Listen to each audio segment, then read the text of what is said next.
बाबर ये भी बताएगा, जैसे आप बता रहे हैं कि सैकड़ों इमारतें बनाई जाती हैं, कोई चेक एंड बैलेंस नहीं होता, कोई लॉज को फॉलो नहीं किया जाता, और इस हवाले से भी बताया क्या इस बिल्डिंग के हवाले से, इस इमारत के हवाले से क्या पहले फायर सेफ्टी वायलेशन रिपोर्ट हुई है कोई?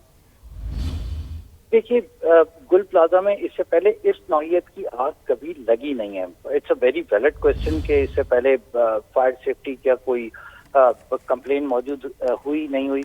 प्रॉब्लम यह है कि कराची में, मैं अपने आप नाजरीन को अगर हम ये बताएं जी।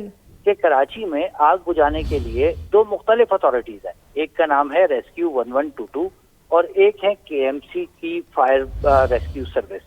इनको सिंगल अम्ब्रेला के अंडर होना चाहिए, ये इकट्ठे ऑपरेशंस करें। ऐसा नहीं है, कभी ऐसा होता है कि आग लगती है 1122 को शहरी फोन कर देते हैं, कभी आग लगती है तो शहरी जो है वो KMC को फोन कर देते हैं, KMC की फायर ब्रिगेड जाती है, कभी 1122 की फायर ब्रिगेड जाती है। जॉइंट ऑपरेशंस की जरूरत है। एक सिंगल अम्ब्रेला के नीचे KMC भी और 1122 भी होनी चाहिए, जहां पे ये दोनों मिलके काम करें। जो KMC का अमला है इसमें कोई शक नहीं है, उनका एक्सपीरियंस बहुत ज्यादा है, वो पुराना इदारा है। जो 1122 है वो नया इदारा है कंपैरेटिवली। उस तरह का जो उनका हौसला है आग से लड़ने के लिए, ये एक मुश्किल काम होता है। जिस वक्त धुआं निकल रहा हो, जहाँ पे सफोकेशन हो, सांस लेना मुश्किल हो, गर्मी ज्यादा हो, वहां पे तजुर्बा बहुत काम करता है। ये मैं खुद भी अपने तजुर्बे की बुनियाद पे आपसे बात कर रहा हूँ। जो 1122 का इदारा है वो अलहदा काम कर रहा है, उसकी खबर हमें अलहदा मिल रही है।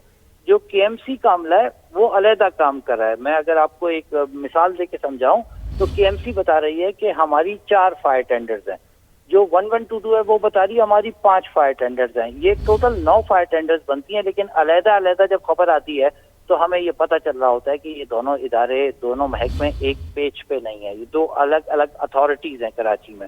ये अजीब व गरीब सूरत हाल है। कराची में जो शहरी हुकूमत है वो पीपल्स पार्टी के पास है, जो सूबा है कराची जिसका कैपिटल है वो पीपल्स पार्टी के पास है, जो कानून साजी करनी है वो पीपल्स पार्टी ने करनी है। उनमें उनके लिए कोई मुश्किल काम नहीं है, लेकिन की नहीं जा रही, जिसकी वजह से हर महीने 2 महीने के बाद कोई ना कोई ऐसा वाकया पेश आता है जिसमें इमारतें जलकर खाकसर हो जाती हैं, इमारतें गिर जाती हैं, कारोबार तबाह हो जाता है। ये जो गुल प्लाजा है इसकी आग सिर्फ एक सानिहा इंसानी जानों के ज़िया की शक्ल में नहीं है, ये करोड़ों रुपए का कारोबार कराची से खत्म हो गया।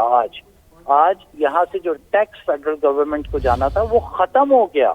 ये आग सिर्फ लोगों की जिंदगियों से मुताल्लिक नहीं रह गई, बल्कि ये इकोनॉमी पे बराह रास्त जो है वो उसका असर पड़ेगा।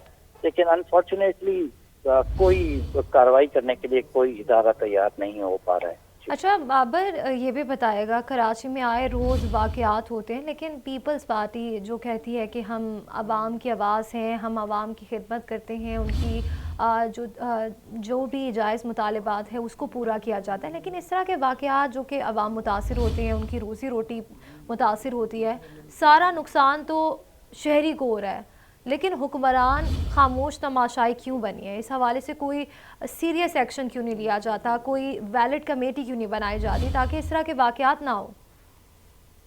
मेरे ख्याल से इस बात का जवाब देने का अहल नहीं हूँ। इस बात का जवाब तो उन अथॉरिटीज से लिया जाना चाहिए जो कि जिम्मेदार हैं। गुज़िश्ता शब डिप्टी मेयर कराची हमारी GNN की स्क्रीन पे ये कह रहे थे कि आग जो है उसको बढ़ने से रोक दिया गया है। इस वक्त आप और मैं ये लोगों को बता रहे हैं कि आग इस वक्त भी लगी हुई है। डिप्टी मेयर को पता ही नहीं है आग की सिचुएशन क्या है। जो मेयर कराची हैं उनको अंदाजा ही नहीं है कि कराची में किसी खुदा ना खास्ता इमरजेंसी की सूरत हाल में फायर ब्रिगेड का जो महकमा है वो इतनी इस्तेदाद अब रखता ही नहीं है कि वो किसी बड़े साने को कंट्रोल कर सके। अनफॉर्चुनेटली कराची में अगर स्ट्रीट क्रिमिनल से शहरी बचे तो किसी गटर में गिर के मर जाता है, अगर गटर से बचे तो वो किसी आग में जल के मर जाता है, अगर ये सब भी ना हो तो और कराची में बारिश हो जाए तो वो फिर पानी में डूब के मर जाता है। वो कराची वाले सर्वाइवल मोड पे हैं। मैं बड़े दुखी दिल के साथ इस बात को रिपोर्ट कर रहा हूँ कि शायद हुकूमतों ने कराची पे तवज्जो नहीं दी।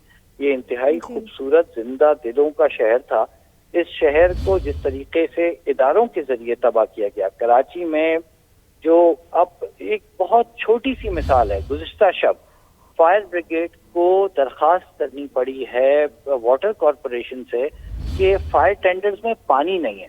گل پلازا جہاں سے کروڑوں روپے کا کاروبار یومیہ بنیادوں پر ہوتا ہے, اس جگہ کی آگ بجھانے کے لیے واٹر بورڈ سے پانی منگایا جا رہا ہے, فائر ٹینڈرز میں پانی نہیں. جو محمود آباد کا فائر اسٹیشن ہے جہاں سے کورنگی, ڈیفنس اور اس سے ملحقہ بڑے علاقے کور ہوتے ہیں, وہاں گزشتہ 15 دن سے پانی نہیں ہے, ان کی گاڑیاں خالی پڑی ہیں. تو پھر ہم کس سے شکوہ کریں, کس کی شکایت کریں, یا کیا رپورٹ کریں؟ بینگ اے رپورٹر میں کیا رپورٹ کروں؟ میں یہ رپورٹ کروں کہ ہماری حکومتیں جو ہیں وہ سنجیدہ نہیں ہیں, تو یس اٹ از. اگر میں یہ کہوں کہ گزشتہ 15 دنوں سے جو محمود آباد کا فائر ایکسٹنگوشنگ کا سسٹم ہے وہ مکمل طور پہ بند ہو چکا ہے, یس اٹ از, ایسا ہی ہے. تو حکومتوں کو سنجیدہ ہونے کے ساتھ ساتھ توجہ دینی پڑے گی. 1122 ایک علیحدہ ادارہ ہے, جو کے ایم سی کے فائر ٹینڈرز ہیں وہ علیحدہ ہیں. یہ کیوں علیحدہ ہیں؟ یہ دونوں جو ہے وہ سندھ حکومت کے ماتحت ہیں, ان کے نیچے شہری حکومت ہے, ان کے نیچے آتے ہیں یہ ادارے. یہ علیحدہ علیحدہ آپریشنز کیسے کر سکتے ہیں؟ ان کے سنگل آفیسرز کیوں نہیں ہیں؟ ان کا کوئی ایک ذمہ دار کیوں نہیں ہے؟ یہ ساری چیزیں ایسی ہیں کہ ہم اگر اس کو ڈسکس کریں تو معذرت کے ساتھ شاید ہمارے پاس ہفتوں کا جو وقت ہے وہ کم پڑ جائے. جس طریقے سے یہاں پہ کام ہو رہا ہے, فائر ٹینڈرز کے پاس جو الاؤنسز ہیں وہ بند ہو جاتے ہیں, جو فائر فائٹرز کے الاؤنسز ہیں وہ بند ہو جاتے ہیں. جو صورتحال ہے اس وقت کراچی کی, literally I am telling you کہ اس وقت سروائیول موڈ پہ ہے کراچی. آگ لگنے کا کوئی بڑا واقعہ ہو جائے یا خدا نخواستہ کراچی میں زلزلہ آ جائے, کوئی ایمرجنسی سچویشن ہو جائے, ہم جو ادارے ہیں وہ اس کو سنبھالنے کی پوزیشن میں نہیں ہے. اور یہ چھوٹا سا جو واقعہ ہے گل پلازا کا, میں اس کو چھوٹا کر رہا ہوں کہ میں ایمرجنسی, کسی بڑی ایمرجنسی کے تناظر میں بات کر رہا ہوں. یہ واقعہ اس چیز کی مثال ہے کہ ہمارے ادارے دے آر ناٹ کیپیبل. کل رات پانی واٹر کارپوریشن سے لینا پڑ رہا ہے اس ادارے کو جس نے براہ راست آگ سے لڑنا ہے, اس کے پاس پانی نہیں ہے, تو اس کے بعد کیا رہ گیا؟ جی بالکل.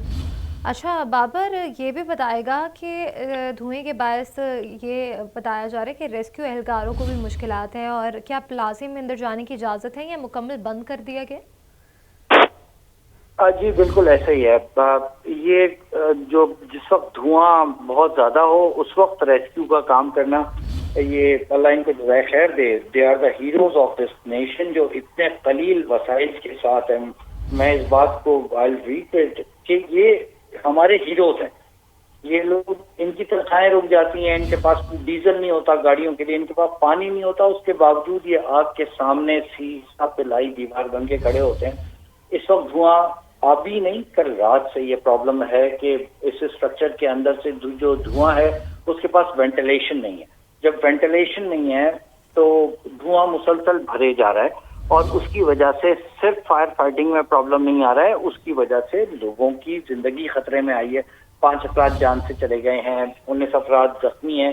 ان میں سے بیشتر افراد وہ ہیں جو دھوئیں سے متاثر ہوئے ہیں.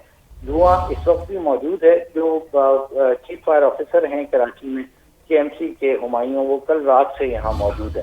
میری 2 دفعہ ان سے بات ہوئی ہے کل رات سے. وہ مسلسل صرف ایک بات کر رہے ہیں کہ